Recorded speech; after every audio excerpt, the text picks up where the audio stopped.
So in this lecture, we will learn about the concept of bioavailability. So what is the meaning of bioavailability? If you still remember that you actually learned about the route of administration in the first lecture, okay, the route of administration, and you learn about the absorption in the second lecture, okay, and the combination of both of this, okay, will give you bioavailability, will produce the concept of bioavailability. And how? Because when you have route of administration, let's say it is IV, okay, you inject directly into the blood, okay, which you have the absorption of 100%, okay, because literally actually there is no absorption happen for IV injections, so you assume it is 100% absorptions.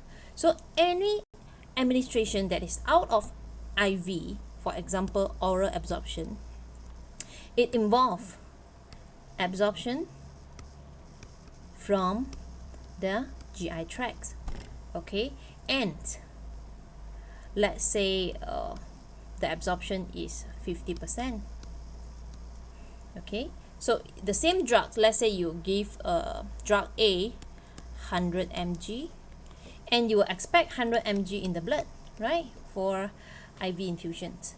And if you give the drug 100 mg orally, but the real drug that really reach the circulation maybe is 50 mg, okay. This bring you the concept of bioavailability.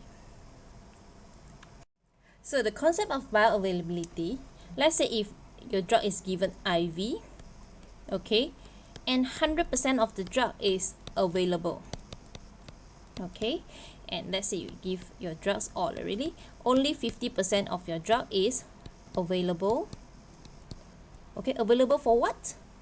Available from the blood, okay, this is the blood, okay, available in the bloodstream for tissue absorption, means available in the bloodstream for effects in the tissue. This is what you call bioavailability. So the drug that is available in the biological system.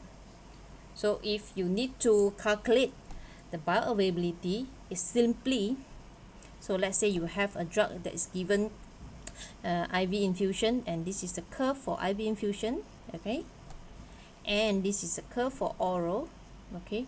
Of course, for IV infusions, once at time equals to almost 0, you have the drug concentration 100%, okay, and the body excretes slowly the drug, so the drug concentration will drop over time, okay.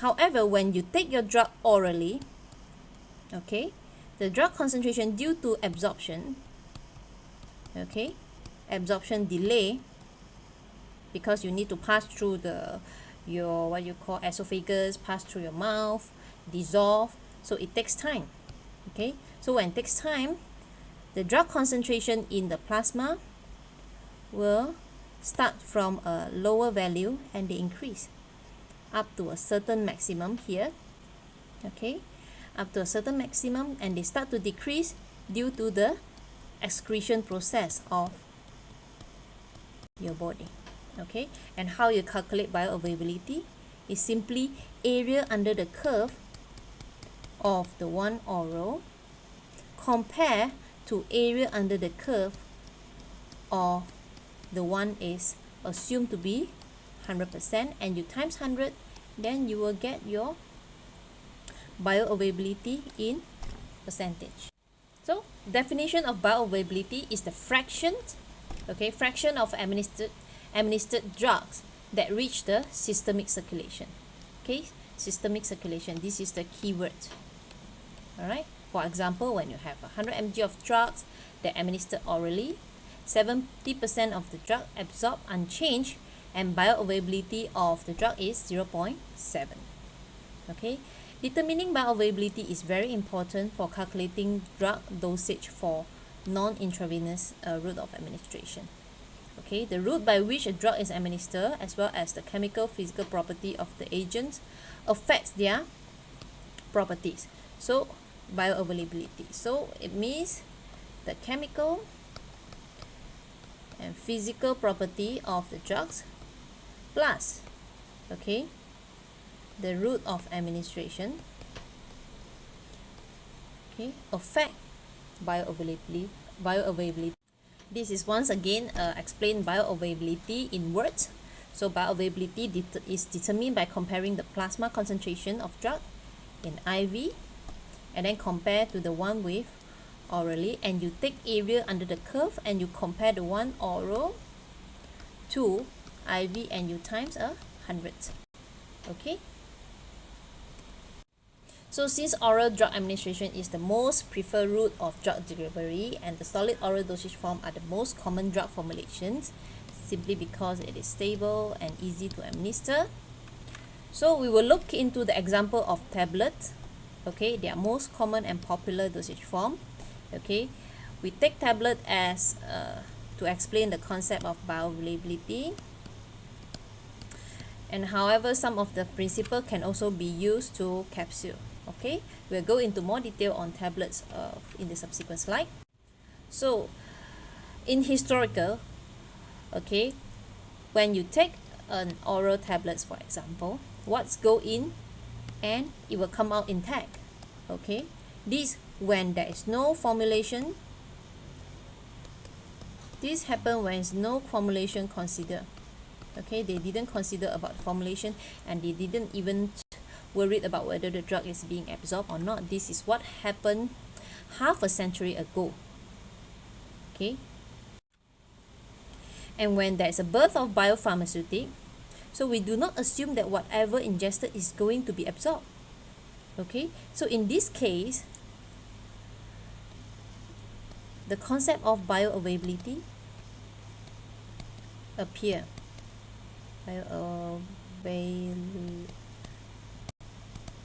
Alright, so as mentioned just now, in the drug firm a century ago, in half century ago, okay, powder were converted into tablets or capsule and job was done.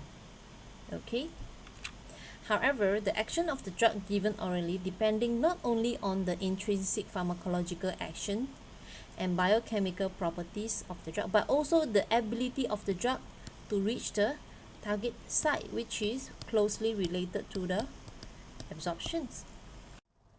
Please choose the correct answer for the following and we will discuss in the class. So here we take an example of IV injection for morphine.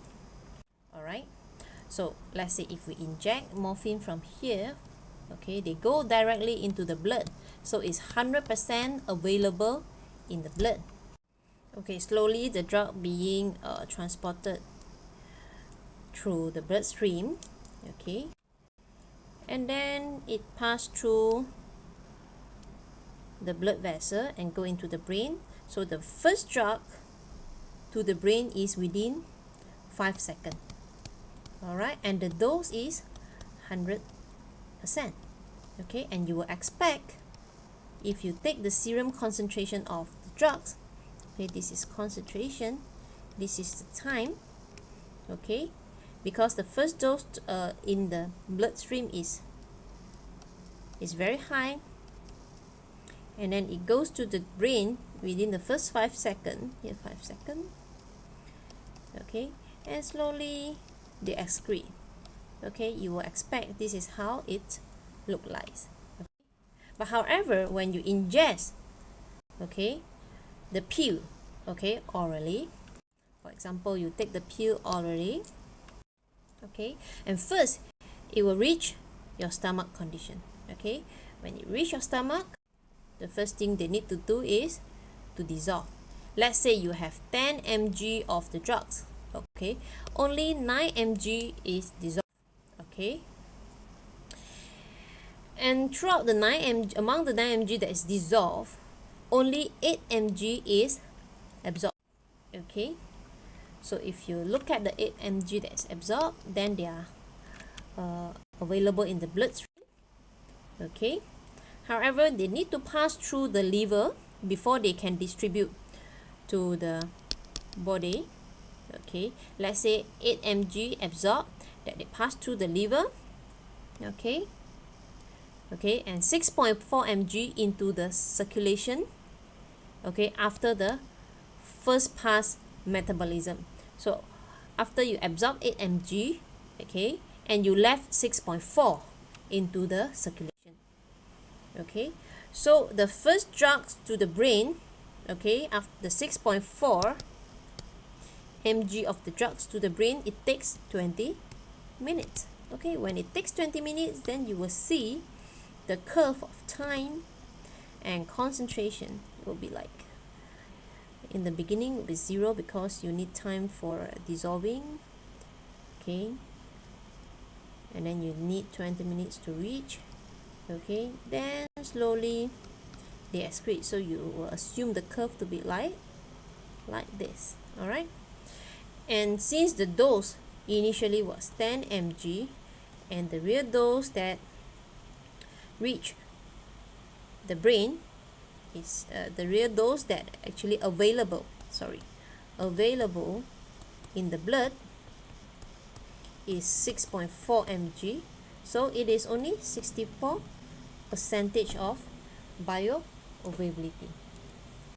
So in practical, let's say you are given 100 mg of drug A in tablets, and when they go into your stomach, okay, and enters to your intestine, and a certain amount of drug A absorbed from the intestine.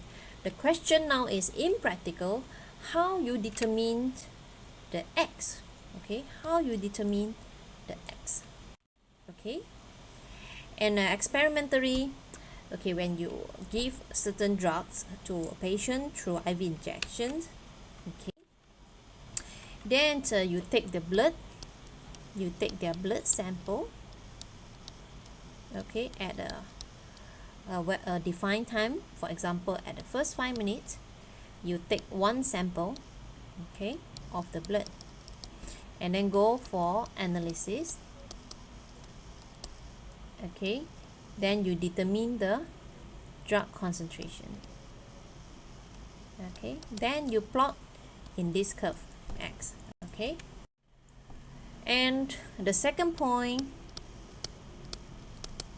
at 1 hour. Okay, and again you do the same procedure. You take the blood from a needle and taken for analysis. Okay, and calculate the concentration of the drug in the plasma, and then you plot a second point. Okay, and the third point, the same procedure. You take the blood sample, okay, from this patient and taken for analysis again, and you determine the concentration of the drugs and you plot. So first point, second point, and this is third point, and fourth point, 4 hours, and then you plot. Okay, you plot here, and slowly you will get the profile of the blood plasma, first blood plasma concentration against times. All right, okay, so what you do next? So next, you take an oral, for example, tablet, and you give the patient, if possible, you give the same patient the tablet orally.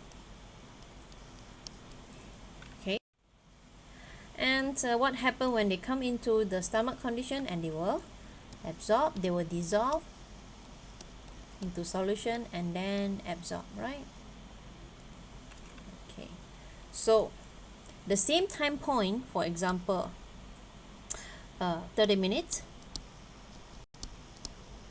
you take a blood plasma from the patient. Okay, you take the blood plasma from the patient and taken for analysis. Okay, and you know the concentration. Again, you plot the graph. Okay, this is the example in real how they do the blood taking. Okay, so at the first 30 minutes, in the beginning you have the in the beginning you have the concentration 0, right?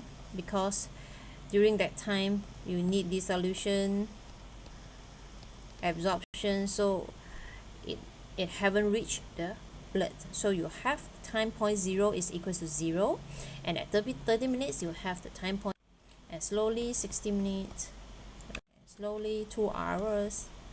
The same thing, you take the blood for analysis. All right, and you will eventually have a profile like this. Okay, beginning you have the concentration increase, up to a certain point, and then it decrease due to the excretion process of the body. So they excrete through urine usually, or sweat. Okay, okay, so this is the profile that they get clinically, okay, when a dosage form is given orally. Okay, so here you have a few parameters that you need to understand. This is the time. This one is Tmax, the time where the maximum concentration of the drugs, okay, is detected. All right, it's the time when the maximum concentration of the drug is detected. And what is the maximum concentration? The maximum concentration, you just draw the line to the y-axis, and here is the maximum concentration, which you call them Cmax. So bioavailability is defined as, okay, the rate and extent of the drug absorbed from its dosage form into the systemic. So the key point is here, the rate, extent, okay, absorbed from the site and from its dosage form, okay, into the systemic. Okay, so if you ask to define bioavailability, is the rate and extent of the drugs absorbed from the dosage form into systemic. Okay, so the extent is expressed as AUC, which is area under the curve. All right, and the rate is closely related to, okay, to Cmax and Tmax. Okay, Cmax is the highest concentration that achieved in the plasma, and Tmax is the time when Cmax happen. All right, okay, so Cmax and Tmax is a function of rate, and the AUC is a function of extent of drugs. Okay, so in this we compare two different curves. Let's say here is curve A and curve B. Okay, and the area under the curve for A is equals to area under the curve of B.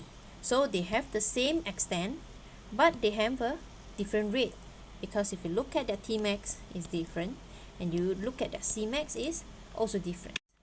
Okay, so the same here, when you have the Cmax the same and the Tmax similar, they have the same rate. However, they have different extent, because you look at the AUC, the area under the curve of A is different from B. All right, these are some example of the curve that show different profile. When you have this one, you have the same AUC, different Cmax. All right, different Cmax. Okay, And this one you have the same Cmax, same maximum concentration, but different AUC. And here you have approximately the same AUC and approximately the same Cmax. Okay, this is one of the example. The apotex and this originator means this is the branded drugs, and apotex is the one that is trying to produce generic drugs. They are copying the originator, okay, and they produce the same drugs, okay, and they perform the bioavailability study and compare to the branded drugs, okay. And once they compare, they found out that their bioavailability of A is equals to B, of their product is equals to the originator. So possibly they will get the license to sell their drug in that particular country. So here is some example of tongkat ali. Okay, when they measure the blood plasma concentration of tongkat ali in the blood via this one is a IV infusion, and this is the profile that they get. However, when the drug is given orally, and you have this curve for oral profile, and please pay attention to the scale of the profile, and when you overlap the IV infusion profile to the oral profile, this is how they look like, okay. And if you pay attention to the oral profile, it is almost a flat line at the bottom. So the oral absorptions of tongkat ali, okay, is actually less than 1%. So everyone say tongkat ali is very good for health and blah blah blah, they have these effects, that effects. However, if you take them orally, you absorb less than 1%. Okay, so all the activity that has been proven, actually they are proven from what kind of study is that they take the drug through IV infusion, or is it they take it orally? So if the study has been done in IV infusion, so even though the patient, the end user, they are trying to take tongkat ali orally, it is not going to be effective for the end user. Okay, so this is another example of Hempedu Bumi, okay, as the administration of andrographolite, okay, in red. This is in red, okay. When you give them IV injection, this is their blood profile, and when you give them the drugs orally, again, bioavailability is less than 1%. Okay. Okay, this is another example of sinesetin, which is an active ingredient from misaikuching. Okay, and they have a slightly better bioavailability. If you look at their IV infusion, this is the profile, and you have the oral profile. Okay, and if you compare the bioavailability, which is the concentration in the oral profile divided by the concentration in the IV infusion times 100, they are less than 20%. Alright. Okay, this is another example of gamma tocotrienol. Okay, and the drug is given IM. Okay, IM means intramuscular, and another one was oral. Okay, so if you look at the drug that is given IM, it seems they absorbed this is oral, and this is IM. Okay, in this case, the oral absorption is much better than the intramuscular absorption. So I will expect the bioavailability. So bioavailability, sometimes we represent them as a symbol of F. Bioavailability of oral will be higher than the bioavailability of intramuscular.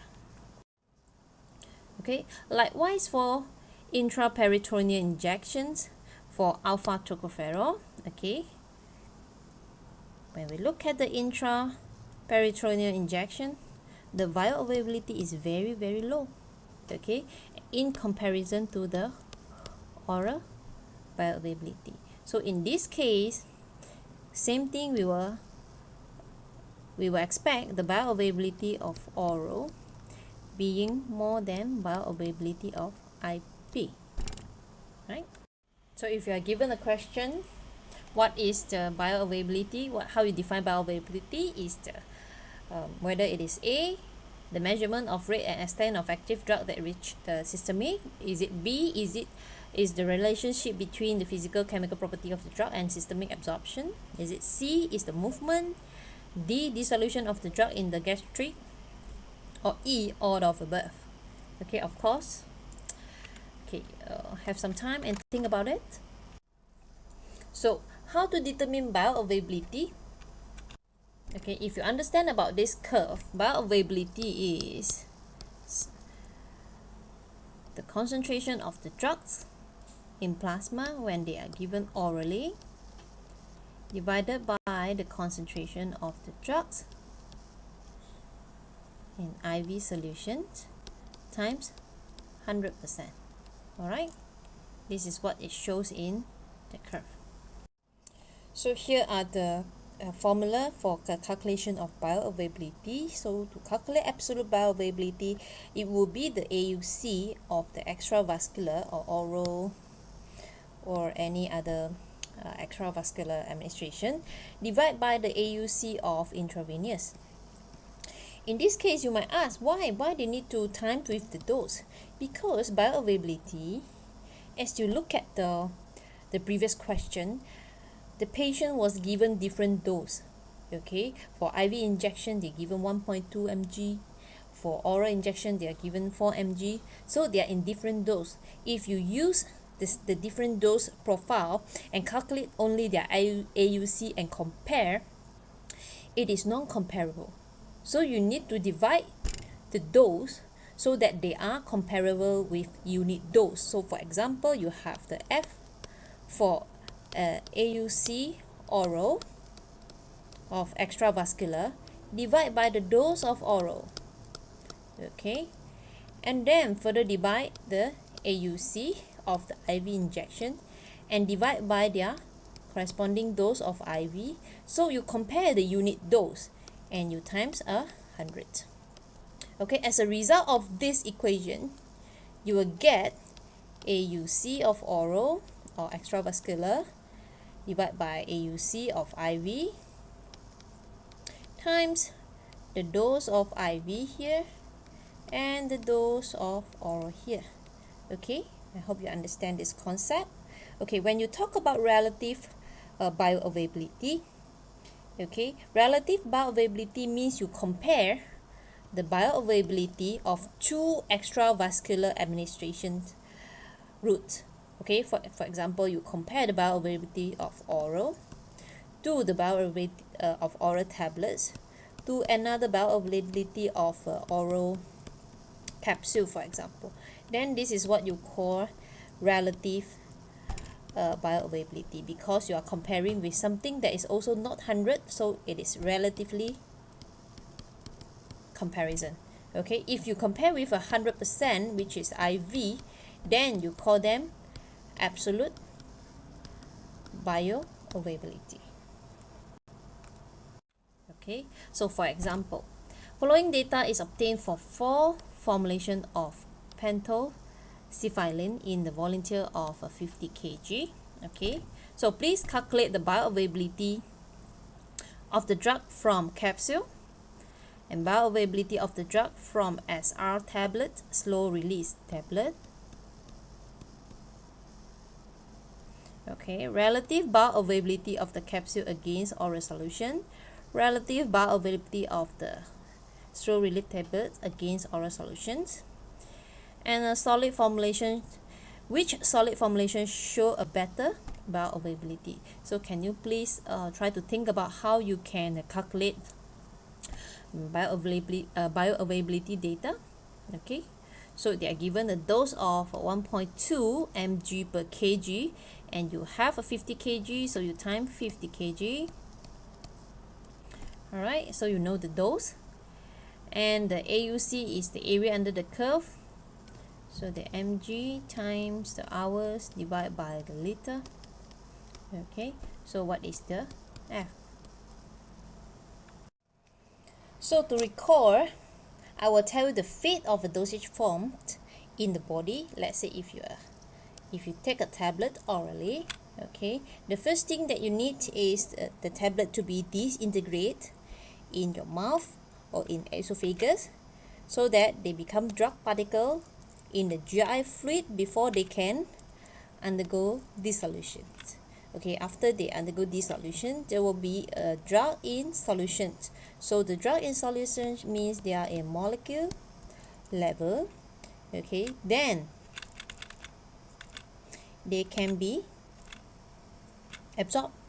Okay, and in the GI tract, they are being absorbed, further absorbed, and first they will go to the liver for first pass metabolism, right? Okay, they'll go to the liver.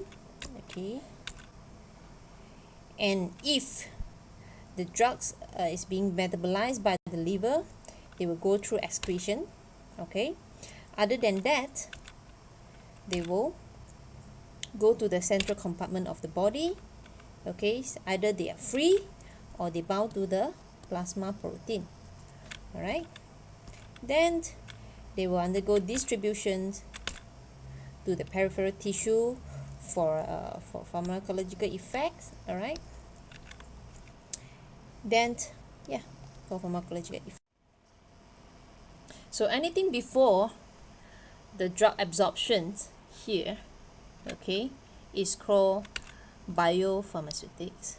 All right, okay, and what the body does to the drugs is called pharmacokinetics, and what the drug does to the body is called pharmacodynamic.